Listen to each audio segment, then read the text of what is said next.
자, 내 몸의 이상을 알려주는 땀. 다음은 어떤 땀입니까? 이제 바로 많은 분들이 이야기하시는 식은땀입니다. 식은땀. 네. 저는 이게 늘 궁금했습니다. 식은땀이 뭡니까? 아니 뭐 식은땀이 있으면 뭐 뜨거운 땀도 있고 덜 식은 땀도 있고 뭐 이렇습니까? 이거는 상당히 좀 비슷한 의미입니다. 우리가 이제 땀 흘리는 이유를 생각해 보면은요, 일반적으로는요, 피부의 온도가 올라가면, 뭐 43도, 46도 올라가면 땀이 나고 이 땀이 증발하면서 피부가 식는 게 우리가 땀 흘리는 가장 기본적인 목적이거든요. 예. 근데 식은땀이라는 건 뭐냐면 피부의 온도가 올라가지 않았는데도, 그러니까 내 체온이 변하지 않은데도 그냥 땀이 나는 거예요.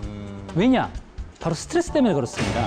그러니까 스트레스를 받게 되면 교감신경이 흥분하고 땀 분비를 이제 자극을 하는데요.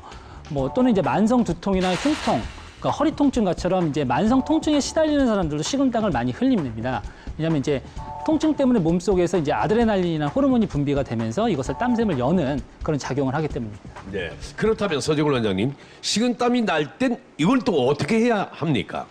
네, 이제 식은땀은 스트레스 상황이라고 보시면 되는데 두 가지예요.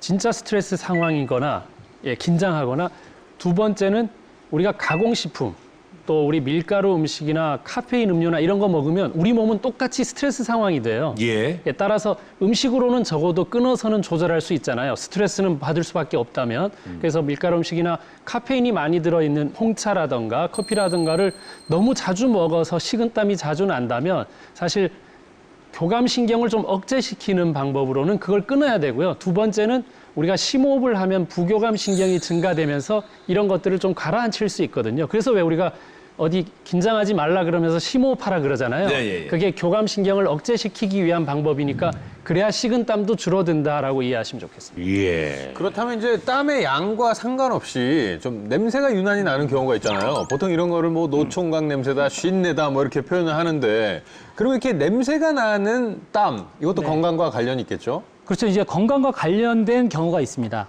원래 사실 그 땀 자체가요, 땀 자체는 냄새가 나지가 않습니다. 물론 이제 땀을 흘리고 며칠 동안 안 씻으면 당연히 냄새가 나겠죠. 근데 그게 아니라 나는 씻기도 잘하는데 냄새가 나는 경우가 있습니다. 그런 경우가 바로 액취증이라는 병이죠. 그래서 우리 몸에 땀샘이 크게 두 가지가 있는데요. 하나는 땀, 그러니까 말 그대로 땀 자체를 나게 하는 땀샘이 있고, 나머지 하나는 이제 냄새를 나게 하는 땀샘이 있습니다. 근데 이 냄새가 나게 하는 땀샘이 이제 특정 부위에 있는데, 뭐 겨드랑이나 뭐 이제 배꼽 주변, 항문 주변, 유두 주변, 귓 속 이런 데 이게 존재하는데, 유전적으로 이 냄새 나게 하는 땀샘의 크기가 커지고 숫자가 많아지는 사람들이 있어요. 그래서 이런 경우에는 유난히 이제 안 좋은 냄새가 나죠. 잘 씻고 함에도 불구하고 이런 경우를 이제 액취증이라고 하는데, 사실 액취증은 건강상의 문제가 되는 건 아닙니다. 이거는 그냥 남들에게 불쾌감을 좀 줄 수 있다라는 거, 내가 스트레스, 정신적인 스트레스를 받을 수 있다라는 거, 이런 게 문제가 되는 건데요. 그게 아니라 이제 암모니아 냄새에 땀이 나는 경우가 있어요. 이런 경우는 내가 너무, 예를 들면 이제 다이어트를 위해서 탄수화물을 너무 줄이거나 반대로 고단백 식사를 너무 오랫동안 많이 하는 경우, 이게 암모니아 냄새 나는 땀이 날 수가 있고요. 이제 우리가 이제 땀이지만 사실 전체적인 체취라고 얘기를 해야 됩니다. 예. 그래서 땀은 아니지만 이제 몸 자체에서 어떤 특정한 냄새가 날 수가 있는데요. 내 몸에서 만약에 생선 냄새가 좀 나는 것 같다. 이거는 간 질환의 신호일 수가 있습니다. 간이 안 좋은 경우에 그런 냄새가 날 수 있고요.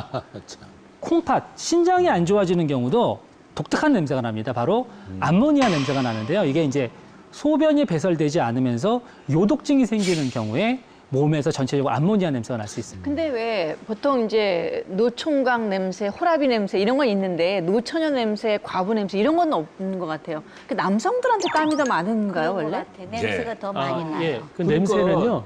나이 먹으면은 냄새 난다 그러잖아, 자꾸. 노인방에 들어가면 냄새 난다고. 아이들 또 청소년기에 있는 아이들 방 문 열면 냄새가 좀 네. 나죠. 아니 근데 나이 들면 왜 그 냄새가 나는 거예요? 아니, 남자한테도 유독 많은 것 같고. 네, 제가 제발 얘기하겠습니다. 예. 네. 제발. 딴 게 아니고요. 우리가 이제 왜 고기 먹을 때도 앞놈은 먹는데 숨놈은 거세를 하거든요. 그러니까 왜 그러냐면 그 남성 호르몬 때문에 냄새가 나요. 예, 일단 그게 제일 큰 차이예요. 그러니까 그러니까 여성 남성의 차이는 일단 이제 그게 있다고 봐야 되고요. 아까 생선 비린내 얘기를 하지만 그 생선 비린내에 간 질환이나 이런 쪽도 물론 있습니다. 근데 이제 흔하게는 그런 생선 비린내를 만드는 질소 좋아하는 그 세균들이 있어요. 그래서 왜 땀이 지금 그 바로바로 나는데 냄새는 나지 않지만 좀 묵혀두면 나잖아요. 그게 이렇게 좀 간찰진이라 그래서 이렇게 좀 감춰진 곳에서 나는 거. 그때는 이제 미생물에 의해서도 좀 냄새가 날 수 있다라고 생각하시는 게 좋습니다. 예. 네. 내 몸 노폐물을 보면은 건강이 보인다. 소변, 방귀, 땀에 대해 알아봤습니다. 자, 다음은 또 뭡니까? 예, 다음으로 이제 봐야 할 노폐물이 바로 가래입니다. 가래. 네, 왜냐하면 이 가래가 어떤 사망의 위험을 경고하는 신호가 또 될 수 있습니다. 사망이요? 네. 아, 그게 무슨 말입니까? 물론 이제 우리가 일반적으로 정상적으로 가래가 어느 정도 만들어집니다. 예. 그 모든 게 사실 다 문제가 되는 건 아니고요. 다만 문제가 되는 가래가 어떤 경우냐면 네. 노란 빛이나 또는 갈색 이렇게 어떤 특정 우리가 그동안 뱉었던 가래가 아닌 맑은색이 아닌 누렇거나 갈색 형태의 가래 이런 고름 형태의 가래를 주의를 하셔야 되는 겁니다. 우선 이제 가래 색깔이 노란 빛이나 갈색으로 바뀌는 경우에는요, 대표적인 경우가 이제 세균이나 바이러스 때문에 생기는 폐염증이 생기는 경우겠죠. 예. 우리가 보통 말하는 폐렴.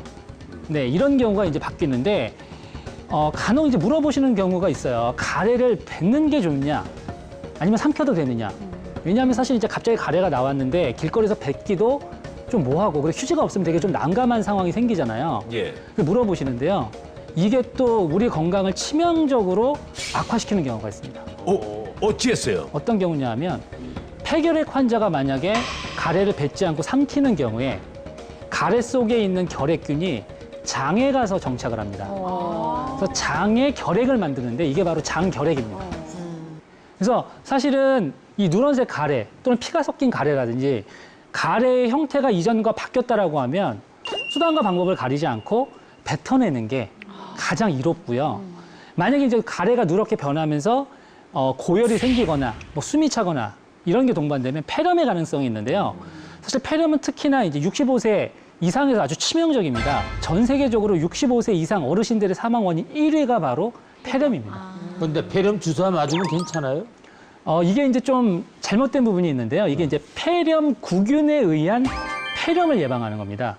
그래서 폐렴을 유발시키는 여러 가지 균 중에서 저희가 이제 예방할 수 있는 건 폐렴 구균이라는 어떤 특정한 균이고요. 네. 그 이외에 다양한 또 균이나 바이러스에 의해서 생길 수는 있습니다. 네, 한 가지만 말씀드리면 폐렴은 그나마 폐렴 구균이 제일 위험하기 때문에 연세가 있으신 분들은 백신 한 번 맞는 게 큰 도움이 될 수 있다는 걸 좀 기억하시면 좋겠습니다. 몇 년 갑니까? 한 번 맞으면요. 아니, 한 번 맞으면 됩니다. 한 번만? 네네네. 예. 맞았어요? 네, 맞았어요. 됐네요. 됐어요. 기침 가래 심합니까? 가래가 가끔 나오는데 제가 한번 여쭤보고 싶었던 것이 가래가 나오는 게 좋아요? 안 나오는 게 좋아요? 이 부분은 사실 지금 하일성 선생님이 저한테 여쭤보신 이유가 이 담배를 태우시기 때문에 제가 봤을 때 여쭤보시는 것 같아요. 담배를 오래 태우시면 네. 가래를 뱉는 능력이 떨어집니다. 이 기관지라는 게, 가래를 뱉어내는 기관지라는 게 사실 수축과 이완을 잘해야 되거든요. 근데 이게 이제 담배를 오래 태우시는 분들은 이게 한번 늘어나서 수축하질 않아요.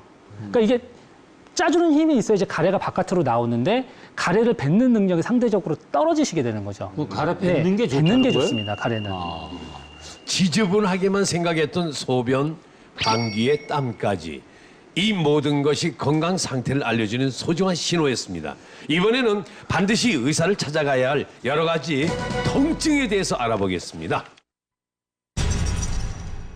우리 몸은 끊임없이 이상 신호를 보내고 있습니다. 무시해도 되는 통증이 있지만 무시했다가는 정말 생명을 위태롭게 하는 경우도 있습니다. 인구의 한 90% 이상이 겪는 통증인데요. 힘을 쓰다가 생긴 두통, 머리가 아프면서 토하게 되는 경우, 생명을 잃을 수도 있는 거죠.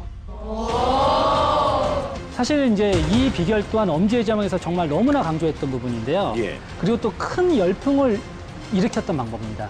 지금부터 내 몸 이상 신호를 빨리 알아채는 비결 공개!